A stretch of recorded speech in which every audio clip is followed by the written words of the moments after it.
ሰሞኑን እንግዲህ ወንድማችን ክርስቲያን ያቀረበውን የውይይት ጥሪ አይታችኋል።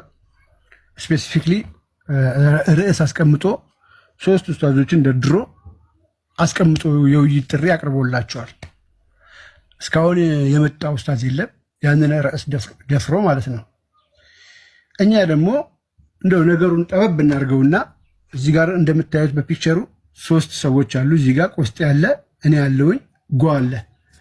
እዚህ ጋር ባዶ ያደረግናቸው ሶስት ኡስታዞች ማለት ነው። እነዚህ ጋር ሶስት ኡስታዞች የምታመጧቸው እስልምናን ያቃል፣ ይሰመርበት፣ ሪከርደሮች በደንብ አስመሩበት፣ እስልምናን የሚያቅ እስልምናን ይወክላል ብላችሁ የምታምኑበትን ማንኛውም ኡስታዝ ደግመዋለሁ፣ እስልምናን ያቃል እስልምናን ይወክላል ብላችሁ የምታምኑበትን ማንኛውም ኡስታዝ ለምን አንድ ፎሎወር አይኖረውም?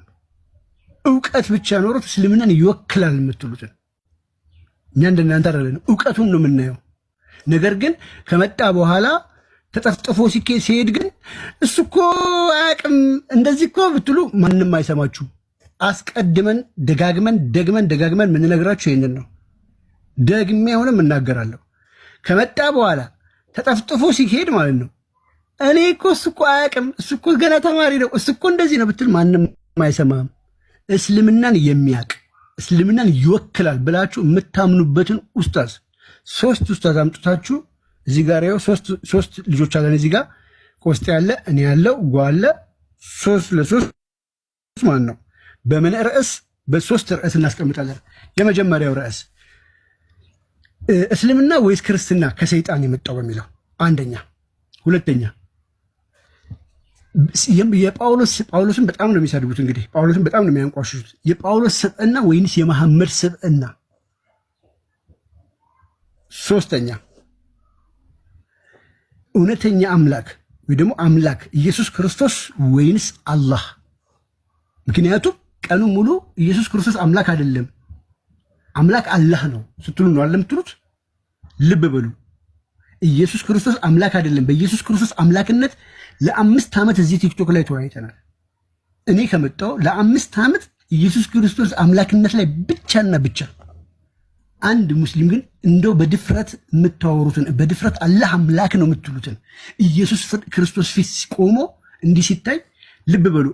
አንድ ፎርጅድ ስልክና አንድ ኦሪጂናል ስልክ ሁለቱ ፊት ለፊት ሲቀመጡ ግልጽ ብሎ ነው የሚታያቸው አይደለ? ልክ እንደዛ ሁሉ አላህ ክርስቶስ ፊት ከቆመ እመኑኝ ይዋረዳል። ስለዚህ አይ ትክክለኛ አምላክ ነው እኛ የምናመልከው ማናፍርበት ነው ምንም ማንሸማቀቅበት አምላክ ነው ካላችሁ ሁለቱን አምጡና ኢየሱስ ክርስቶስ እውነተኛ አምላክ ወይንስ አላህ በሚል አንድ ርዕስ። ስብዕና ይህንን ርዕስ የመረጥንበት ምክንያት በዚሁ ላብራራላችሁ፣ የሶስቱንም ርዕሶች ማለት ነው። ብዙ ጊዜ ከኛ ክሌም ይነሳል።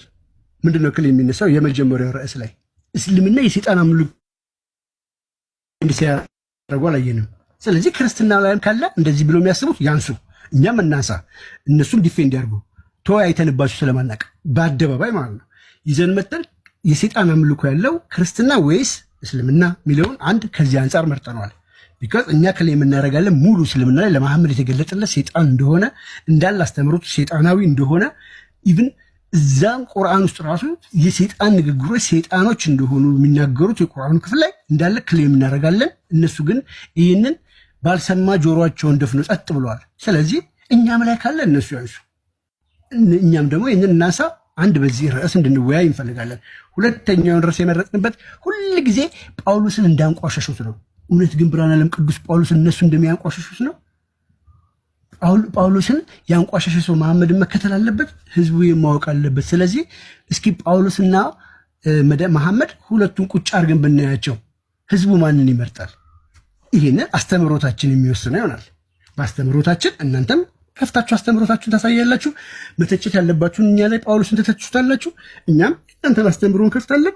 መሐመድን መተቸት ባለበት ነገር በስነ ምግባሩን ተቸዋለ። ስለዚህ የማን ስብዕና ነው ትክክለኛ ስብዕና? የመሐመድ ወይንስ የጳውሎስ? ይሄ ሁለተኛ ነው። ሶስተኛ እንደነገርኳችሁ ኢየሱስ ክርስቶስ ይሄ በጣም ነው የምላችሁ። በቃ ሙስሊሞች የሚደነግጡበት ሾክድ የሚሆኑበት። በነገራችን ላይ እኛ አምላካችንን ከእናንተ አምላክ ጋር ስናወዳደር እንኳን እኛ ክርስቲያኖቹ አይደለንም ሙስሊም አህባሾቹ የእናንተ አምላክ ለጣዖትነት እንኳን የማይፈልግ ነው ብሎ ነው የሚያምኑት። ምንድን ነው የሚያምኑት? ለጣዖትነት የማይፈልግ አምላክ ነው ብለው ነው የሚያምኑት።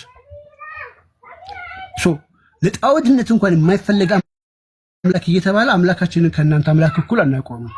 ነገር ግን ለሰው እውነት እንዲገለጥ እኛ በአምላካችን በኢየሱስ ክርስቶስ እንደማንሸማቀቅበት ደረታችንን ነፍተን ይዘነው እንደመጣ ነው። እናንተ ለአንድ ጊዜ በታሪክ በህይወታችሁ እዚህ ቲክቶክ ላይ በ5 ዓመት ቆይታችሁ እስኪ አላህ ኢየሱስ ፊት ቆሞ እውነትም አምላክነቱ ከኢየሱስ ጋር ይወዳደራል?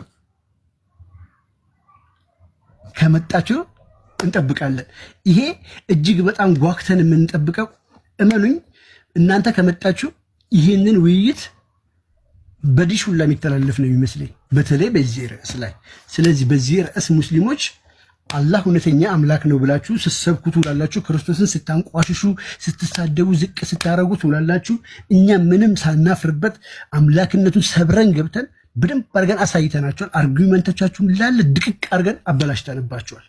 አሁን እስኪ አላህን ይዛችሁ ትውጡ፣ አትፍሩ፣ እንወያይበት። ስለዚህ እኔ እስልምናን ይወክላል ብላችሁ የምታምኑበትን ንጽጽር የምትሰሩ ልትመርጡ ትችላላችሁ፣ የፈለጋችሁትን።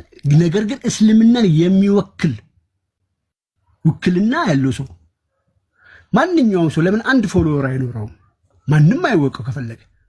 ነገር ግን እስልምናን መወከሉን አረጋግጣችሁ ትልኩልናላችሁ። ከተገረፈ በኋላ ሪከርደሮች በደንብ ሪከርድ እንድታደርጓት እንፈልገው። ይሄ ኡስታዝ መጥቶ ከተገረፈ በኋላ እሱ እኮ አያውቅም እስልምናን አይወክልም ብትሉ ማለት ነው